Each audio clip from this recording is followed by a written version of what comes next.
കർത്താവിൻ്റെ പരിശുദ്ധമായ നാമം ഈ രാത്രിയിൽ വാഴ്ത്തപ്പെടുമാറാകട്ടെ. ദൈവവചന പഠനത്തിനായി വന്നിരിക്കുന്ന കർത്താവിൻ്റെ വിലപ്പെട്ട ദാസന്മാർ, മാതാപിതാക്കൾ, സഹോദരന്മാർ, നിങ്ങളെല്ലാവരെയും യേശുക്രിസ്തുവിന്റെ നാമത്തിൽ ഹൃദയാംഗമായി സ്വാഗതം ചെയ്തുകൊള്ളുന്നു. നമ്മൾ എഹെസ്കേൽ പ്രവചനം 47 അധ്യായമാണ് പഠിച്ചുകൊണ്ടിരിക്കുന്നത്. 2-3 ആഴ്ചകൾക്കുള്ളിൽ ഈ എഹെസ്കേൽ പ്രവചനം നമ്മൾ പൂർത്തീകരിക്കും, ദൈവം അനുവദിച്ചാൽ. തുടർന്ന് ദൈവം നടത്തുന്നത് പോലെ അടുത്ത പഠനം നമ്മൾ ആരംഭിക്കും. ഏതായാലും ഇതുവരെ ദൈവം നമ്മെ നടത്തി, ദൈവത്തിൻ്റെ വിശ്വസ്തതയെ ഓർത്ത് സ്തോത്രം ചെയ്തു. കഴിഞ്ഞ കാലങ്ങളിൽ ഈ ദൈവവചന പഠനം അനേകരുടെ ജീവിതത്തിൽ വിടുതലും ആശ്വാസമായി തീർന്നു എന്ന് കേൾക്കുവാൻ കഴിഞ്ഞിട്ടുണ്ട്. അതെല്ലാം ഓർത്ത് ഞാൻ ദൈവത്തിന് നന്ദിയോടെ സ്തോത്രം പറയുന്നു. ഇന്ന് രാത്രി നമ്മൾ 47 അധ്യായത്തിലേക്കാണ് പ്രവേശിപ്പാൻ വേണ്ടി പോകുന്നത്. നമ്മൾ കഴിഞ്ഞ ആഴ്ച പറഞ്ഞു നിർത്തിയത് എഹെസ്കേൽ കണ്ട ആലയത്തിൻ്റെ ഉമ്മരപ്പടിയിൽ നിന്നും ആരംഭിക്കുന്ന ഉറവ, അത് വെള്ളം അവിടുന്ന് പുറപ്പെടുന്നു. അത് ഒഴുകി പല നിലകളിൽ ഒഴുകി യോർദാൻ നദിയിൽ ചേരുന്നു. അത് അവസാനം ഉപ്പുകടലിൽ എത്തിച്ചേരുന്നതായിട്ട് കണ്ടത്.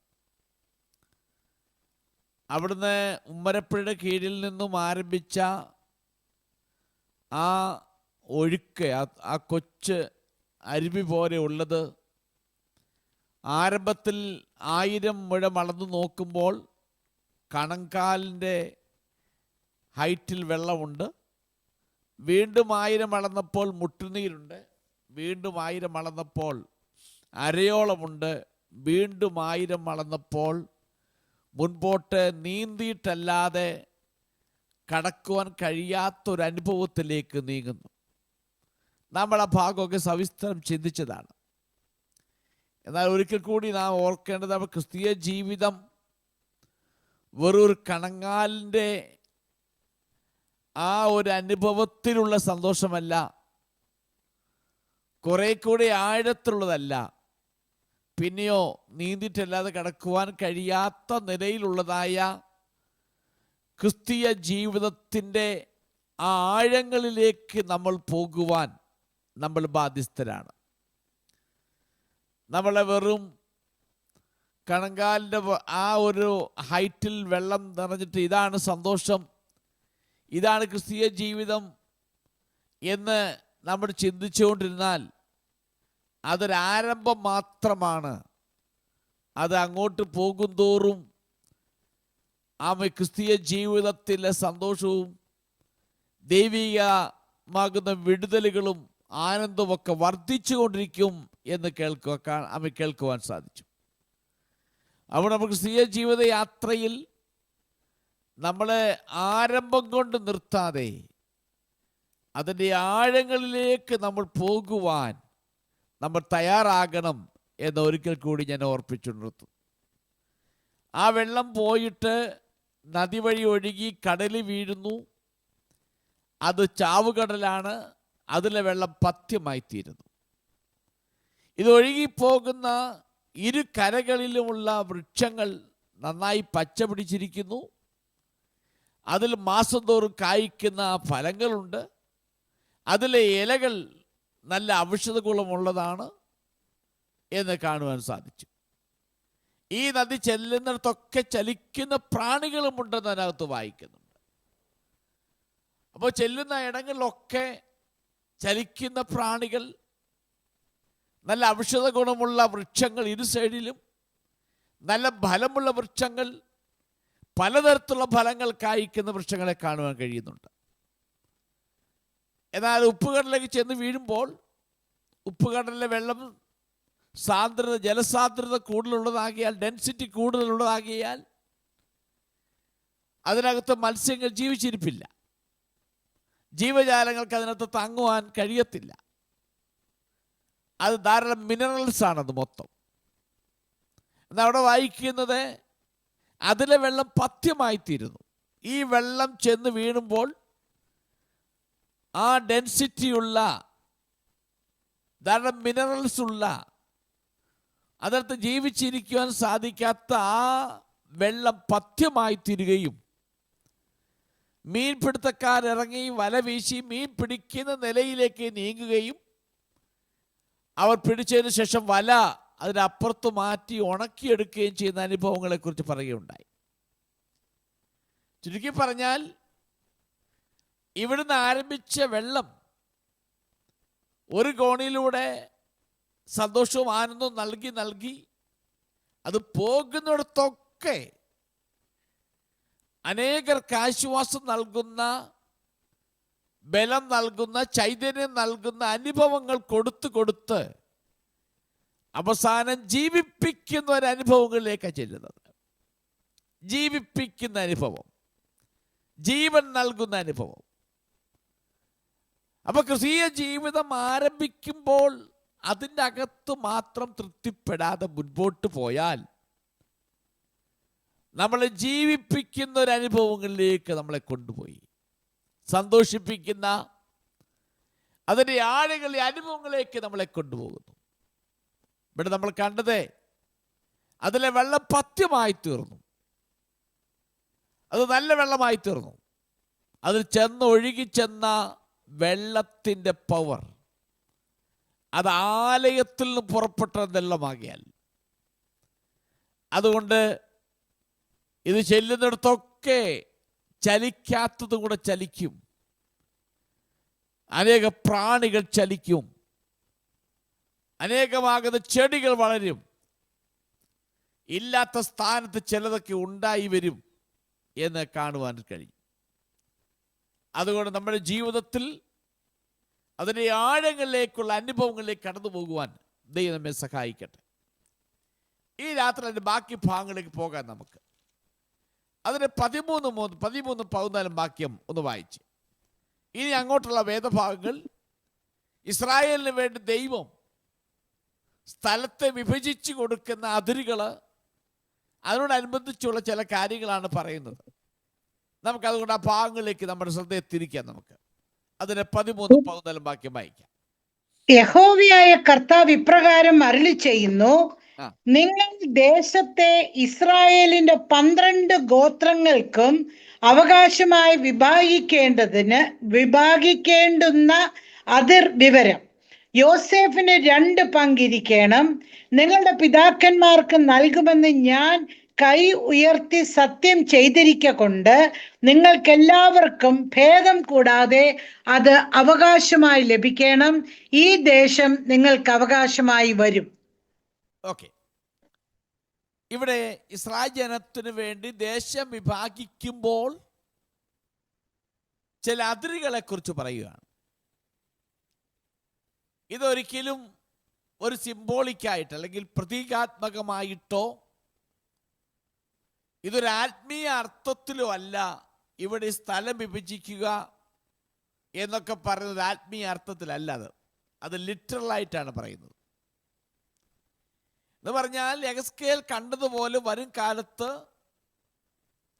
ഇസ്രായേലിന് വേണ്ടി ദൈവം സ്ഥലം വിഭാഗിച്ചു കൊടുക്കും എന്ന് വ്യക്തമായി പറയുന്ന ഭാഗമാണിത്. ഇസ്രായേൽ യഥാർത്ഥ 12 ഗോത്രങ്ങൾക്ക് നൽകപ്പെടുന്ന യഥാർത്ഥ ഭൂമിയെ കുറിച്ചാണ് പറയുന്നത്. നമ്മൾ വായിച്ചു, നിങ്ങളുടെ പിതാക്കന്മാർക്ക് നൽകുമെന്ന് ഞാൻ കൈ ഉയർത്തി സത്യം ചെയ്തു എന്ന് വായിക്കുന്നു. നമ്മുടെ ഉൽപ്പത്തി പുസ്തകങ്ങളുടെ വിവിധ ഭാഗങ്ങളിലേക്ക് പോകുമ്പോൾ അബ്രഹാമിനോടുള്ള ബന്ധത്തിലും ഇസഹാക്കിനോടുള്ള ബന്ധത്തിലും യാക്കോബിനോടുള്ള ബന്ധത്തിലും പല പ്രാവശ്യവും ആ യഹോവയായ ദൈവം കൈ ഉയർത്തി സത്യം ചെയ്യുന്നതായിട്ട് നമുക്ക് കാണാൻ കഴിയും. അപ്പൊ അതുകൊണ്ട് ഇത് അക്ഷരികമാകുന്ന സ്ഥലം 1000 ആണ്ട് വാഴ്ചയിൽ കർത്താവ് മശീഹയായി ഭൂമിയിൽ വാഴുമ്പോൾ അവർക്ക് വേണ്ടി സ്ഥലം വേർതിരിച്ചു കൊടുക്കും എന്നാണ് ഭാഗം മനസ്സിലാക്കാൻ കഴിയുന്നത്. ഇവിടെ പറയുന്നത് യോസഫിന് 2 ഓഹരികൾ ഉണ്ടെന്ന് പറയുന്നു. യോസഫ് 2 ഓഹരികൾ ഉണ്ടാകാൻ കാരണം യോശുവയുടെ നേതൃത്വത്തിൽ ഇസ്രായേൽ ജനം കനാൻ നാട്ടിലേക്ക് പ്രവേശിച്ചപ്പോൾ ആ ദേശം വിഭജിച്ചു കൊടുത്തിരുന്നു. ആ വിഭജിച്ചു കൊടുത്തപ്പോഴും ജോസഫിന്റെ പേരിലല്ല കൊടുത്തത്. ജോസഫിന്റെ 2 മക്കൾ എഫ്രീമും മനശ്ശെയും, അവരുടെ പേരിലാണ് ഓഹരി കിട്ടിയത്. ഇത് യാക്കോബ് ജീവിച്ചിരുന്നപ്പോൾ പറഞ്ഞ കാര്യമാണിത്. നിന്റെ മക്കൾ എൻ്റെ മക്കളെ അതേ നിലയിൽ അതേ ഓഹരിക്കാരായി തീരട്ടെ എന്ന് പറഞ്ഞ് അനുഗ്രഹിച്ചതാണ്. അതുകൊണ്ട് 12 ഗോത്രങ്ങളുടെ കൂട്ടത്തിൽ ജോസഫില്ല. ജോസഫിന് 2 മക്കളാകുന്ന എഫ്രീമും മനശ്ശെയും ആ ഗോത്രത്തിനകത്ത് ഉൾപ്പെടുത്തിയിട്ടുണ്ട്. അതുകൊണ്ടാണ് ഇവിടെ പറയുന്നത് ജോസഫിന് 2 ഗോത്രം കൊടുക്കണം, 2 ഓഹരികൾ കൊടുക്കണം എന്ന് പറയാൻ കാരണം, നമ്മളൊരു ഭാഗത്തോട് ചിന്തിക്കുമ്പോൾ ദൈവത്തിൻ്റെ ഒരു നീതി എന്ന് വേണമെങ്കിൽ പറയാം.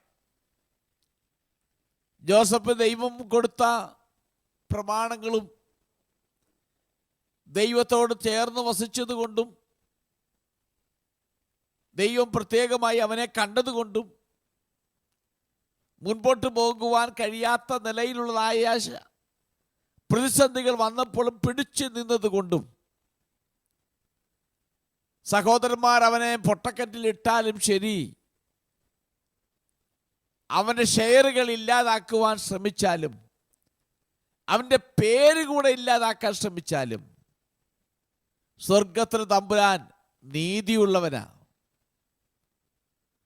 നീതിമാനായ ദൈവമാണ്. ആ നീതിമാനായ ദൈവം ആ ജോസഫിനോട് ഉള്ള ബന്ധത്തിൽ അവൻ്റെ ജീവിത വിശുദ്ധി, ദൈവത്തോടുള്ള അവൻ്റെ അടുപ്പം, അതിൻ്റെ ഒക്കെ അടിസ്ഥാനത്തിൽ അവൻ്റെ കുഞ്ഞുങ്ങൾക്ക് വേണ്ടി ആ ഓഹരി മറ്റേ ഗോത്രത്തിന് എങ്ങനെ വിഭാഗിച്ചു കൊടുക്കുന്നുവോ അതുപോലെ തന്നെ വിഭാഗിച്ചു കൊടുത്തു ജോസഫിന് 2 മക്കൾക്ക്. അപ്പൊ ആ ഭാഗത്താണ് പറയുന്നത്, ഞാൻ കൈ ഉയർത്തി സത്യം ചെയ്തതാണ്. അത് വളരെ യാഥാർത്ഥ്യമാണ്. ഉൽപ്പത്തി പുസ്തകം പല ഭാഗത്തും പറഞ്ഞ കൈ ഉയർത്തി സത്യം ചെയ്യുന്നു, ഞാൻ ഇത് അവർക്ക് ശാശ്വത അവകാശമായി കൊടുക്കും. നാം ഒരു കാര്യം മനസ്സിലാക്കണം, ദൈവം നമ്മളോടോ നമ്മുടെ പിതാക്കന്മാരോടോ ചെയ്യുന്ന വാഗ്ദത്തങ്ങൾ, ചെയ്ത ഉടമ്പടികൾ, കാലങ്ങൾ മാറിപ്പോയാലും തലമുറകൾ മാറിപ്പോയാലും യുഗങ്ങൾ മാറിപ്പോയാലും അതിനൊരു മാറ്റം സംഭവിക്കത്തില്ല എന്നൊരു യാഥാർത്ഥ്യമാണ്. അവിടെ ദൈവത്തിന് നമ്മോടുള്ള ഉടമ്പടി എന്തോ അത് പൂർത്തീകരിക്കുവാൻ നമ്മുടെ കണ്ണിന് മുമ്പിൽ ഒരു വഴിയുമില്ലെങ്കിലും ശരി, ദൈവം അത് പൂർത്തീകരിക്കും എന്നുള്ള വളരെ യാഥാർത്ഥ്യമാണ്. ഇവിടെ അതുകൊണ്ട് ഇസ്രായേൽ ജനത്തിന് ദേശം വിഭാഗിച്ചു കൊടുക്കുമ്പോൾ അക്ഷരാർത്ഥത്തിലുള്ളതാണെന്ന് മനസ്സിലാക്കാൻ കഴിയുന്നു. ജോസഫിനോട് ബന്ധം പറയുന്നു, അവൻ 2 ഓഹരി കൊടുത്തേക്കണം. ദൈവത്തിൻ്റെ നീതിയാണത്. ഞാൻ അവിടെ പിതാക്കന്മാർ സത്യം ചെയ്തതാണ്, കൈ ഉയർത്തി സത്യം ചെയ്തതാണ് എന്ന് എടുത്തെടുത്ത് പറയുന്നുണ്ട്. അതുകൊണ്ട് നമ്മൾ മനസ്സിലാക്കേണ്ട വസ്തുത, ദൈവം ആർക്കും കടക്കാരനല്ല. ഒരു പാട്ടുകാരൻ ഇങ്ങനെ പാടുന്നുള്ളൂ, ദൈവം ആർക്കും കടക്കാരനല്ല. ദൈവത്തെ സേവിക്കാൻ വേണ്ടി ഇറങ്ങിത്തിരിച്ചിരിക്കുന്ന, ദൈവത്തിന് വേണ്ടി ചുമൽ കൊടുത്തിരിക്കുന്ന, ദൈവവേലയ്ക്ക് വേണ്ടി സമർപ്പിക്കപ്പെട്ടിരിക്കുന്ന ദൈവഭക്തന്മാരെ, ദൈവവേലയെ സ്നേഹിക്കുന്ന പ്രിയപ്പെട്ടവരെ, ദൈവത്തോട് കൂടെ അടുത്ത് വസിക്കാൻ ആഗ്രഹിക്കുന്നവരെ, ദൈവം തന്നോട് നമ്മോട് ചെയ്ത ഉടമ്പടി, നമ്മോട് നമ്മുടെ തലമുറയോട് ചെയ്ത ഉടമ്പടികൾ ദൈവം സമയാസമയം പൂർത്തീകരിച്ച് അതിലൂടെ നടത്തും എന്നൊരു യാഥാർത്ഥ്യം ഇതിനകത്തൂടെ ഞാൻ ഉറപ്പിച്ചു പറയുകയാണ്. ഒരുപക്ഷെ ചിന്തിച്ചേക്കാതെ നടക്കാൻ സാധ്യതയില്ല എന്ന് ഇന്നത്തെ സാഹചര്യത്തിന്റെ അടിസ്ഥാനത്തിലും ഒക്കെ നമ്മൾ ചിന്തിച്ചാലും, അത് എങ്ങനെയെല്ലാം കാലങ്ങൾ മാറി മറിഞ്ഞാലും ശരി, അത് നിവർത്തിച്ചെടുക്കും എന്നൊരു യാഥാർത്ഥ്യം ഈ ഭാഗത്ത് ഓർപ്പിച്ചുണർത്തുകയാണ്. ഈ കാലഘട്ടത്തിൽ ഇസ്രായേലിലെ 12 ഗോത്രങ്ങളെ കുറിച്ചുകൂടെ പറയുന്നുണ്ട്. അവർക്ക് എല്ലാവർക്കും ഈ രാജ്യത്തിനകത്ത് അവകാശമുണ്ട്. ഓഹരികളെ കുറിച്ച് പറയുമ്പോൾ ഓഹരികൾ സമാസമമായിരിക്കണം, ആർക്കും ഏറ്റക്കുറച്ചിലില്ല, എല്ലാം സമമായി തുല്യമായി വിഭജിച്ചിരിക്കണമെന്ന് പറയുന്നുണ്ട്. അപ്പോൾ നമുക്കൊരു സംശയമുണ്ട്, ലേവി ഗോത്രത്തിന് മാത്രമില്ല.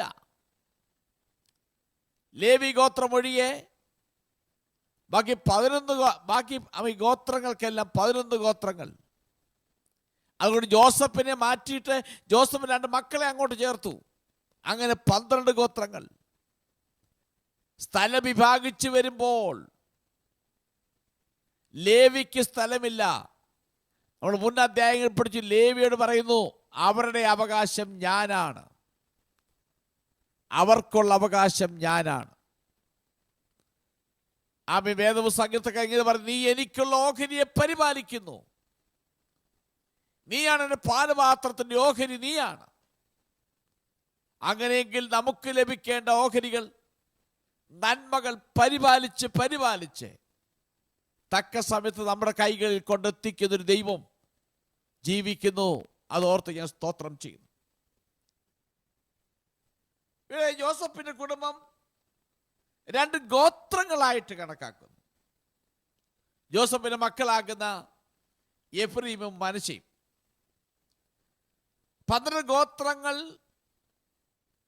ഈ 2 കുടുംബങ്ങളും ഉൾപ്പെടുന്നുണ്ട്. അവർക്ക് ഓരോ വിഹിതമായി ഓരോ ഓഹരി കൊടുക്കുന്നു, അതും സമാസമമാണ്. പഴയ നിയമത്തിൽ രാജ്യത്തിന് അവരെ ഓഹരിയെക്കുറിച്ച് വളരെ എടുത്തു പറയുന്നുണ്ട്. നമ്മളെ പഠിച്ചു പോകുമ്പോൾ രൂബേൻ, ഗാദ്, യോസഫിന്റെ മക്കളാകുന്ന മനശ്ശെയുടെ പാതി ഗോത്രം, ഇത് യോർദാൻ നദിയുടെ കിഴക്കൻ പ്രദേശത്താണ് അവൻ യോശുവയുടെ നേതൃത്വത്തിൽ കനാൻ നാട് പിടിച്ചെടുത്തപ്പോൾ അവർ കൈവശമാക്കിയത്. എന്നാൽ ഭാവിയിലേക്ക് വരുമ്പോൾ യഹസ്കേലിന്റെ പ്രവചനത്തിലേക്ക് വരുമ്പോൾ എല്ലാ ഗോത്രങ്ങളും യോർദാൻ നദിയുടെ പടിഞ്ഞാറ് ഭാഗത്തായിട്ട് ദൈവം ചിത്രീകരിച്ചിരിക്കുകയാണ്. യോർദാൻ നദിയുടെ പടിഞ്ഞാറ് ഭാഗത്തായി ദൈവം അവർക്കായി ലാൻഡുകൾ ഒരുക്കി വച്ചിരിക്കുകയാണ്. ഓരോരോ ഗോത്രം നിശ്ചയിച്ചിരിക്കുന്ന നിലയിൽ ദൈവം ഓഹരി കൊടുക്കുകയാണ് എന്ന് നമുക്ക് ഈ ഭാഗത്ത് മനസ്സിലാക്കാൻ കഴിയും. നമുക്കിനി 15 മുതൽ 20 വാക്യങ്ങളൊന്ന് വായിക്കാം.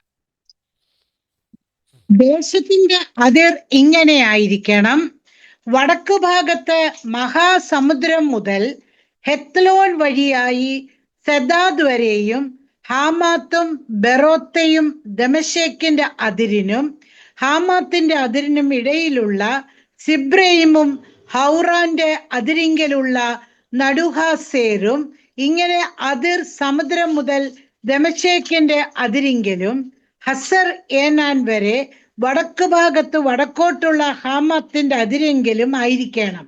അത് വടക്കേ ഭാഗം. കിഴക്ക് ഭാഗമോ ഹൗറാൻ, ദമശേക്, ഗിലെയാദ് എന്നിവയ്ക്കും ഇസ്രായേൽ ദേശത്തിനും ഇടയിൽ യോർദാൻ ആയിരിക്കണം. വടക്കേ അതിർ മുതൽ കിഴക്കേ കടൽ വരെ നിങ്ങൾ അളക്കണം. അത് കിഴക്കേ ഭാഗം. തെക്ക് ഭാഗമോ തെക്കോട്ട് താമാർ മുതൽ മെരിബോത്ത് കാദേശ് വെള്ളം വരെയും മിസ്രയീം തോട് വരെയും മഹാസമുദ്രം വരെയും ആയിരിക്കണം. അത് തെക്കോട്ട് തെക്ക് ഭാഗം. പടിഞ്ഞാറ് ഭാഗമോ തെക്കേ അതിർ മുതൽ ഹാമാത്തിലേക്കുള്ള തിരിവിന്റെ അറ്റം വരെയും മഹാസമുദ്രം ആയിരിക്കണം. ഈ ദേശത്തിന്റെ അതിർത്തി ഇതായിരിക്കും എന്ന് പറഞ്ഞുകൊണ്ട് അതങ്ങോട്ട് വിശദീകരിച്ചിരിക്കുക. ഇത് നമുക്ക് മനസ്സിലാക്കണമെങ്കിൽ പഠിക്കുമ്പോൾ നമ്മുടെ മുമ്പിൽ ഒരു ഡയഗ്രമോ ഒരു മാപ്പോ ഒക്കെ വെച്ച് പഠിച്ചെങ്കിൽ മാത്രമേ ഈ പറഞ്ഞിരിക്കുന്ന അതിർത്തികളൊക്കെ നന്നായി ഗ്രഹിക്കാനും മനസ്സിലാക്കാൻ കഴിയത്തുള്ളൂ. എനിക്കതൊക്കെ നിങ്ങളെ ഒന്ന് ഈ സ്ക്രീനിൽ കാണിക്കണമെന്ന് ആഗ്രഹമുണ്ട്. എന്നാൽ നമ്മളെ കൊണ്ട് അത് സാധിക്കുന്നില്ല. നിങ്ങൾക്കൊക്കെ സമയമുള്ളപ്പോഴോ അങ്ങനെ സാഹചര്യമുണ്ടെങ്കിൽ അത് നോക്കി പഠിക്കുമ്പോൾ കുറേ കൂടെ കാര്യങ്ങൾ നിങ്ങൾക്ക് മനസ്സിലാക്കാൻ കഴിയും. ഇത് വടക്കും കിഴക്കും തെക്കും പടിഞ്ഞാറും ഭാഗങ്ങളിൽ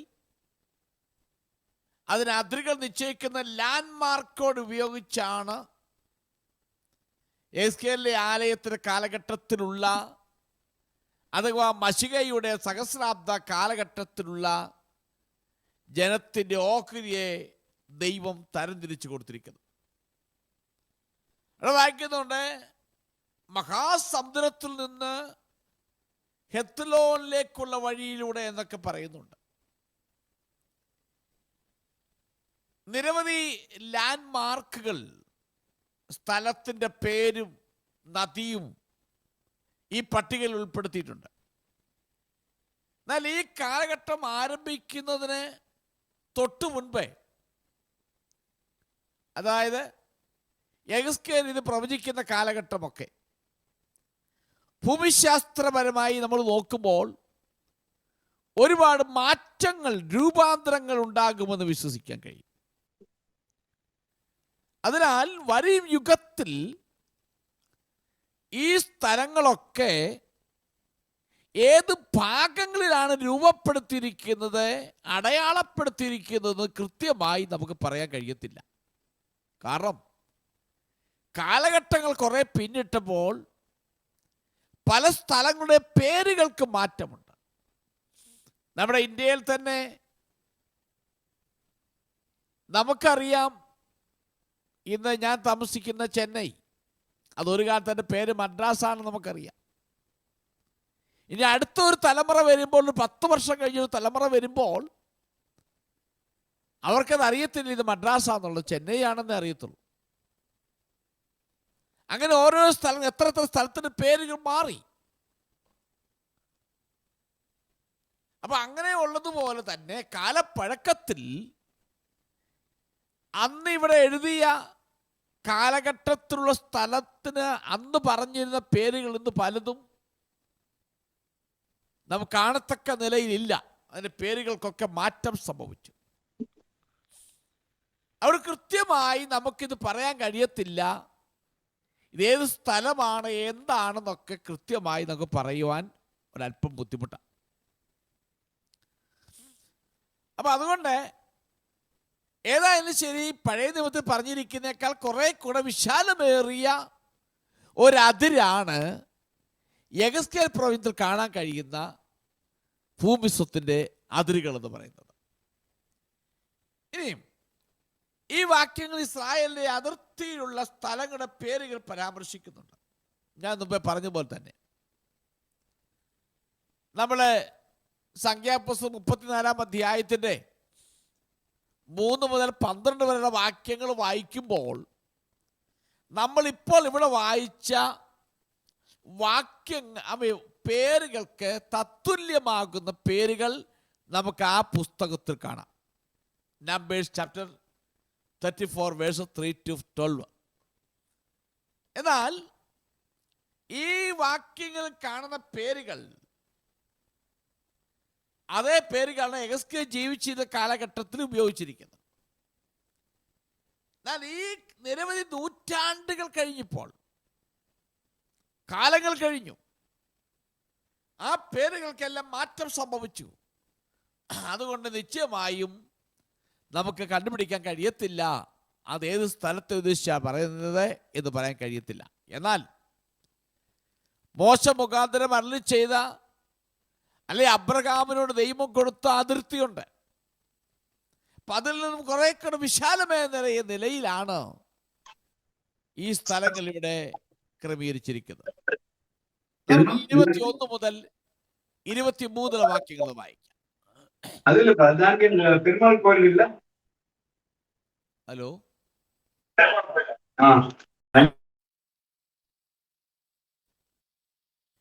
21 മുതൽ 23 വാക്യങ്ങൾ.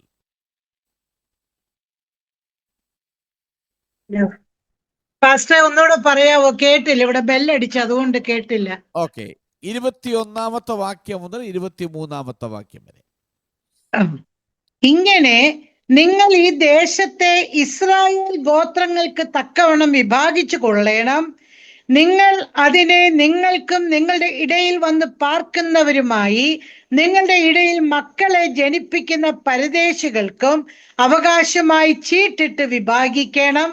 അവർ നിങ്ങൾക്ക് ഇസ്രായേൽ മക്കളുടെ ഇടയിൽ സ്വദേശികളെ പോലെ ആയിരിക്കണം.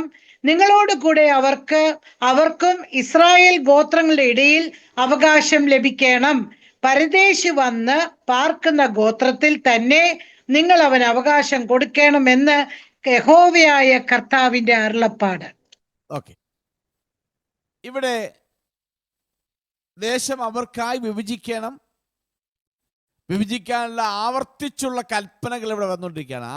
ആവർത്തിച്ചത് പറയുന്നുണ്ട്. അപ്പൊ ഇതിൽ നിന്ന് മനസ്സിലാക്കാൻ കഴിയും, യാഥാർത്ഥ്യമായി സംഭവിക്കാൻ പോകുന്നതാണിത്.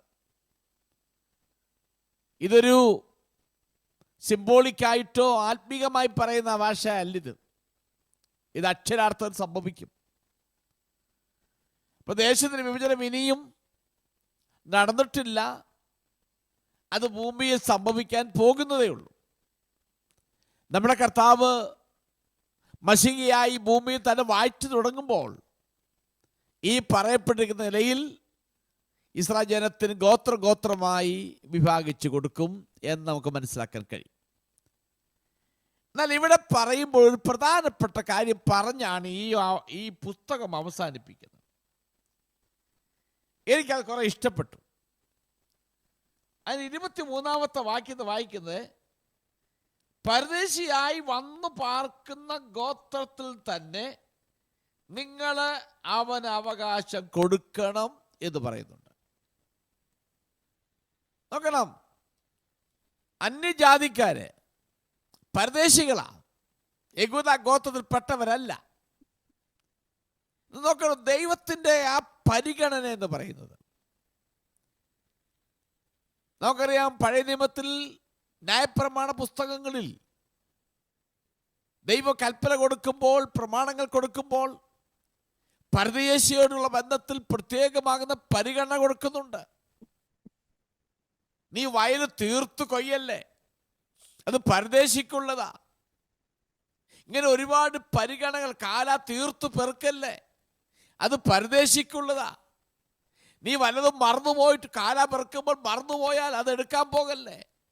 ഇപ്പൊ ഇങ്ങനെയുള്ള ഒരുപാട് കാര്യങ്ങളുണ്ട്. അതെല്ലാം പരദേശിക്ക് വേണ്ടി ദൈവം മാറ്റിവെച്ചിരിക്കുകയാണ്. അപ്പൊ തൻ്റെ സ്വന്തം ജനമാകുന്ന ഇസ്രായേലിന് വേണ്ടി ദൈവം അവകാശങ്ങളും അനുഭവങ്ങളും കൊടുക്കുമ്പോൾ തന്നെ അവരെ ഇടയിൽ പാർക്കുന്ന ഇസ്രായേൽ ജനതയോട് സംബന്ധമില്ലാത്ത ഒരു പരദേശി ഗ്രൂപ്പ് അവിടെ ഉണ്ട്. അവർക്കോട് പറഞ്ഞ, അവർക്കും നിങ്ങൾ അതിന് നടുവിൽ ഓഹരി കൊടുക്കണം. എടുത്തു പറയുന്നുണ്ട്, കുടുംബമായി ജീവിക്കുന്ന പരദേശിക്ക്, മക്കളെ ജനിപ്പിച്ച് അവിടെ ജീവിക്കുന്ന പരദേശിക്ക് കൊടുക്കണം. നോക്കണം, ദൈവത്തിന്റെ കൺസിഡറേഷൻ, ദൈവത്തിന്റെ ആ കെയറിങ് സ്വന്തം മക്കളോട് മാത്രമല്ല, ഇസ്രായേലിൽ മാത്രമല്ല, പരദേശികളായി പാർക്കുന്നവർ അവർക്കും അതിനകത്ത് ഓഹരി ഉണ്ട് എന്ന് എടുത്തു പറയുന്നതായി കാണാൻ കഴിയുന്നുണ്ട്. ദൈവത്തിന്റെ കൽപ്പന പ്രകാരം ഇവർ ഇസ്രായേൽ മക്കൾ സ്വദേശികളായി അവർ അല്ല എങ്കിലും അവരെ സ്വദേശിയായി കണക്കാക്കി അതിൽ നിങ്ങൾക്ക് ഓഹരി നിങ്ങൾ ഉള്ളതുപോലെ തന്നെ ആ പരദേശിക്കും നിങ്ങൾ ഓഹരി കൊടുക്കണം. അതിൻ്റെ അവകാശത്തിൽപ്പെട്ടതാണ്. അതുകൊണ്ട് അവരോട് പറഞ്ഞ് അവസാനിപ്പിക്കുന്ന ഇതാ, നിങ്ങൾ മാത്രം ലഭിക്കുന്ന നന്മയിൽ സന്തോഷിച്ച പോരാ, നിങ്ങളുടെ ഇടയിൽ പാർക്കുന്ന പരദേശിക്കും അതിനൊരു ഓഹരി കൊടുത്തിരിക്കണം. അതുകൊണ്ട് ഈ രാത്രിയിൽ 47 അധ്യായം ഇവിടെ കൊണ്ട് അവസാനിക്കുകയാണ്. നാം മനസ്സിലാക്കേണ്ട ഇന്ന് പഠിച്ചത് രണ്ട് കാര്യങ്ങൾ. ഒന്ന്, ദൈവം പറഞ്ഞ നീതി ദൈവം നിവർത്തിച്ചെടുക്കും. കർത്താവിനോട് നിലകൊണ്ടതിനെല്ലാം ദൈവം ഒരു പ്രതിഫലം തരും. രണ്ട്, ഇവിടെ നമ്മൾ ഇപ്പോൾ വായിച്ചതുപോലെ അവൻ ജനത്തിനിടയിൽ പാർക്കുന്ന അന്യജാതിക്കാരെന്ന പരദേശികൾക്കും ദൈവം ഒരു ഓഹരി അതിനകത്ത് കൽപ്പിച്ചാക്കി കൊടുക്കുകയാണ്. ദൈവത്തിൻ്റെ നീതിയെ ഉറപ്പിച്ചു പറയുന്ന ഒരു ഭാഗത്തോടുകൂടിയാണ് ഈ 47-ാം അധ്യായം അവസാനിക്കുന്നത്. നമുക്കിനി 48-ാം അധ്യായത്തിലേക്ക് നമുക്ക് പ്രവേശിക്കാം. 48-ാം അധ്യായവും ഈ ഇസ്രായേൽ ജനത്തിന് ലഭിക്കുന്ന അത് ഗോത്രമായിട്ട് സ്ഥലം വിഭാഗിച്ച് പറയുന്ന ഭാഗങ്ങളാണ് ഒട്ടുമുക്കാലും ഭാഗങ്ങൾ. അവിടെ നമുക്ക് അതുകൊണ്ട് ഇന്ന് രാത്രിയിൽ ആ 1 മുതൽ 7 വരെ വാക്യങ്ങളൊന്ന് വായിച്ച് അതിൽ ചില കാര്യങ്ങൾ നമുക്ക് ആദ്യമായി ചിന്തിക്കാം. 1 മുതൽ 7 വാക്യങ്ങൾ. എന്നാൽ ഗോത്രങ്ങളുടെ പേരുകളാവിത്: വടക്കേ അറ്റം മുതൽ ഹെത്ലോൻ വഴിക്കരികിലുള്ള ഹാമാത്ത് വരെ, വടക്കോട്ട് ദമശേക്കിന്റെ അതിരിങ്കിലുള്ള ഹസർ ഏനാനും ഇങ്ങനെ വടക്ക് ഹാമാത്തിന്റെ പാർശ്വത്തിൽ കിഴക്കും പടിഞ്ഞാറുമുള്ള ഭാഗങ്ങളായി ദാന്റെ ഓഹരി 1. ദാന്റെ അതിരിങ്കൽ കിഴക്കേ ഭാഗം മുതൽ പടിഞ്ഞാറേ ഭാഗം വരെ അശേരിന്റെ ഓഹരി 1. അശേരിന്റെ അതിരിങ്കൽ കിഴക്കേ ഭാഗം മുതൽ പടിഞ്ഞാറേ ഭാഗം വരെ നഫ്താലിയുടെ ഓഹരി 1.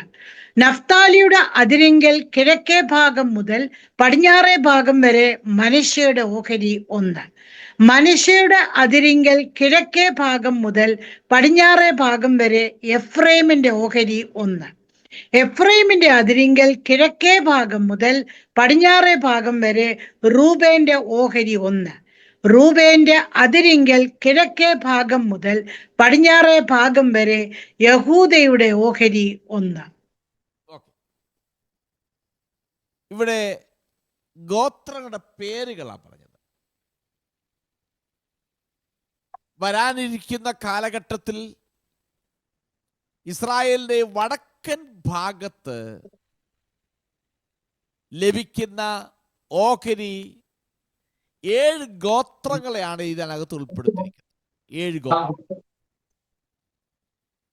ഇതൊരു ദൃശ്യമാകുന്ന പ്രാതിനിധ്യത്തിനായി നമ്മൾ നോക്കുമ്പോൾ നന്നായി ഞാൻ മുമ്പേ ഓർപ്പിച്ചതുപോലെ ഡയഗ്രത്തിന്റെ ഭൂപടങ്ങളുടെ സഹായത്തോടെ മനസ്സിലാക്കാൻ കഴിയത്തുള്ളൂ. ഇത് വിശുദ്ധ സ്ഥലത്തിന്റെ വടക്ക് ഭാഗത്തായി ദൈവം വിഭജിച്ചു കൊടുക്കുന്ന 7 ഗോത്രങ്ങൾക്കുള്ള ഓഹരിയാണത്. ഓഹരികളെ കുറിച്ച് പറയുമ്പോൾ ഓഹരികൾക്ക് അൺഈക്വാലിറ്റി ഇല്ല, എല്ലാം സെയിം ആണ്, സമാസമമാണ്, സമമായിട്ടാണ് കൊടുക്കുന്നത്. ഓരോ ഓഹരിയും ആ മെഡിറ്ററേനിയൻ കടൽ മുതൽ യോർദാൻ വരെ നീളുന്നതാണ്. ഇനിയും ആ ഗോത്രങ്ങളുടെ പട്ടിക അവിടെ പറയുന്നുണ്ട്. വടക്കേ അതിർത്തി സമുദ്രം മുതൽ ഹെത്ലോൻ വഴി ഹമാത്ത് വരെ നീളുന്നു. പിന്നെ അതിർത്തി ഹസറേനിൽ എത്തുന്നു. ഇവിടെ മറ്റൊരു ഭാഗം കൂടെ കാണുന്നുണ്ട്. ദാൻ എന്ന് പറയുന്ന ഗോത്രത്തിന്റെ കാര്യം എടുത്തു പറയുന്നുണ്ട്. അവിടെ അതിന്റെ എനിക്ക് തോന്നുന്നു 2-ാമത്തെ വാക്യം ആണ്. ദാന്റെ അതിരിങ്കൽ കിഴക്ക് ഭാഗമുകൾ എന്ന് പറയുന്നുണ്ട്. അത് തൊട്ട് 9 വാക്യങ്ങൾ കിഴക്ക് പടിഞ്ഞാറ് ഭാഗത്തുള്ള ഭാഗങ്ങളായി ദാന്റെ ഓഹരി എന്ന് പറയും. ദാൻ എന്ന് പറഞ്ഞ് എടുത്തു പറയുന്നുണ്ട്. അതായത് ദാൻ എന്ന് പറയുന്ന ഭാഗം ഇവിടെ എടുത്തു പറയുന്നു. ദാന് വേണ്ടി പ്രത്യേകമാകുന്ന നിലയിൽ വേർതിരിച്ച് പറയുന്നുണ്ട്. ദാൻ എന്ന് പറയുന്ന ഗോത്രം. നമ്മളെ വെളിപ്പാട് പുസ്തകത്തിലേക്ക് പോകുമ്പോൾ വെളിപ്പാട് പുസ്തകം 7-ാം അധ്യായത്തിന്റെ എനിക്കൊന്ന് 5-ാമത്തെ 6-ാമത്തെ വാക്യം ഒന്ന് വായിച്ചേ. അവിടെ ഗോത്ര പേര് പറയുന്നുണ്ട്. യഹൂദ ഗോത്രത്തിൽ മുദ്രയേറ്റവർ 12,000. ഒരു നിമിഷം സിസ്റ്ററെ, ആ 144,000 പേരുടെ സംഖ്യ പറഞ്ഞിട്ട് ഓരോ ഗോത്രത്തെ കുറിച്ച് പറയുമ്പോൾ അതിൻ്റെ അകത്ത് ദാന്റെ പേര് പറയുന്നില്ല. ഇനി വായിരെ. യഹൂദ ഗോത്രത്തിൽ മുദ്രയേറ്റവർ 12,000, ആ റൂബേൻ ഗോത്രത്തിൽ 12,000, ആ ഗാദ് ഗോത്രത്തിൽ 12,000, ആ അഷേർ ഗോത്രത്തിൽ 12,000, ആ നഫ്താലി ഗോത്രത്തിൽ 12,000, ആ മനശ്ശെ ഗോത്രത്തിൽ 12,000, ഷിമയോൻ ഗോത്രത്തിൽ 12,000, ലേവി ഗോത്രത്തിൽ 12,000, ഇസഖാർ ഗോത്രത്തിൽ 12,000, സെബൂലൻ ഗോത്രത്തിൽ 12,000, യോസെഫ് ഗോത്രത്തിൽ 12,000, ബെന്യാമിൻ ഗോത്രത്തിൽ മുദ്രയേറ്റവർ 12,000 പേർ.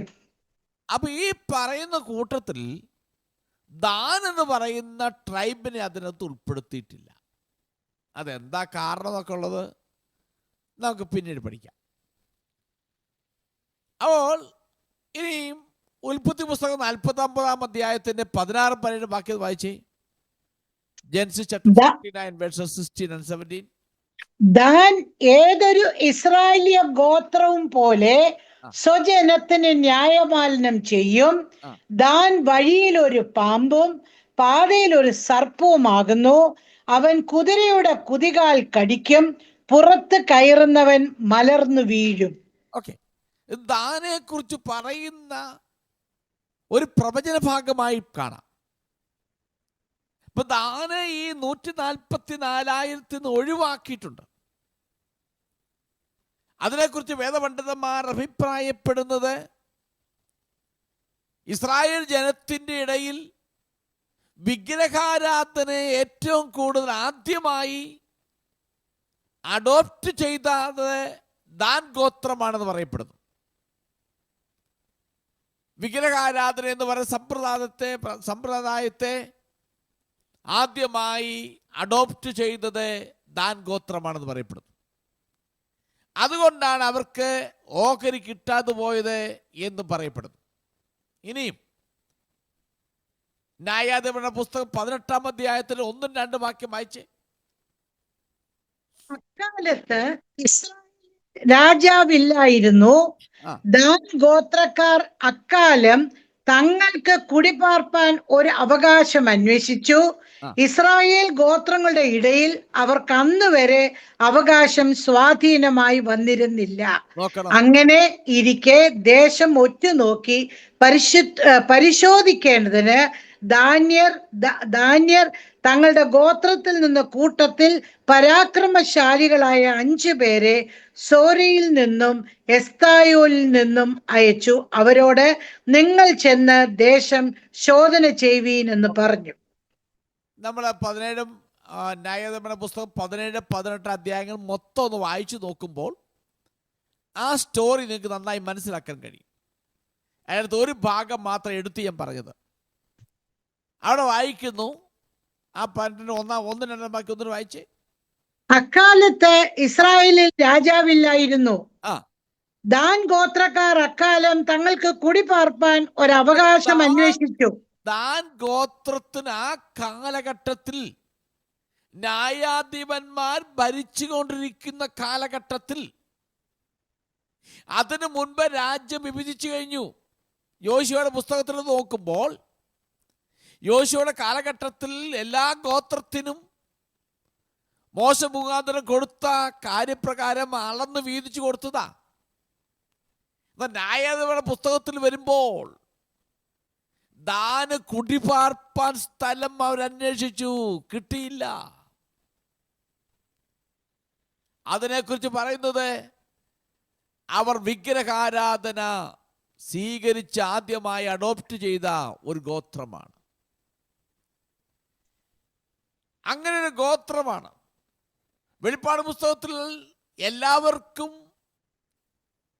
അവൻ ഷെയർ ചെയ്തു വരുമ്പോൾ 144,000 കൂട്ടത്തിലും ദാനില്ല. എന്നാൽ ഈ ഭാഗത്ത് വരുമ്പോൾ,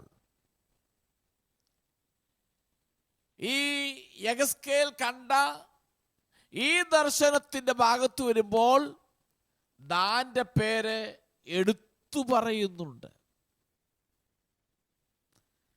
നോക്കട്ടെ, ഒരു കാലത്ത് അവർ തെറ്റ് ചെയ്തു, അവിടെ അവകാശം നഷ്ടപ്പെട്ടു പോയി. വെളിപ്പാട് പുസ്തകത്തിൽ അവരുടെ പേര് പറയുന്നില്ല. എന്നാൽ ഈ ഭാഗത്ത് വരുമ്പോൾ ദൈവത്തിൻ്റെ മഹത്തായ കൃപയുടെ ഒരു വലിയ പ്രകടനമായിട്ടാണ് ദാന് ആ ഓഹരി ലഭിക്കുന്നത്. അവരെയാണ് ഈ പട്ടികയിൽ ആദ്യം ഉൾപ്പെടുത്തിയിരിക്കുന്നത്. അതാണ് ദൈവത്തിൻ്റെ ഒരു നീതി, ദൈവത്തിൻ്റെ കൃപ എന്ന് പറയുന്നത്. ദൈവത്തിന് നീതി വെച്ച് നോക്കുമ്പോൾ ദൈവത്തോട് പാപം ചെയ്ത് തെറ്റിപ്പോയത് കൊണ്ട് അവർക്ക് ഓഹരി കൊടുക്കാൻ പാടില്ലെങ്കിലും, ഞാൻ മുമ്പേ ഓർപ്പിച്ചതുപോലെ ദൈവത്തിൻ്റെ കൃപയാൽ കർത്താവ് മശിഹയായി ഭൂമിയിൽ വാഴുന്ന സമയത്ത് ദാൻ അതിൻ്റെ അകത്തൊരു ഓഹരി മാറ്റിവെച്ചിട്ടുണ്ട്.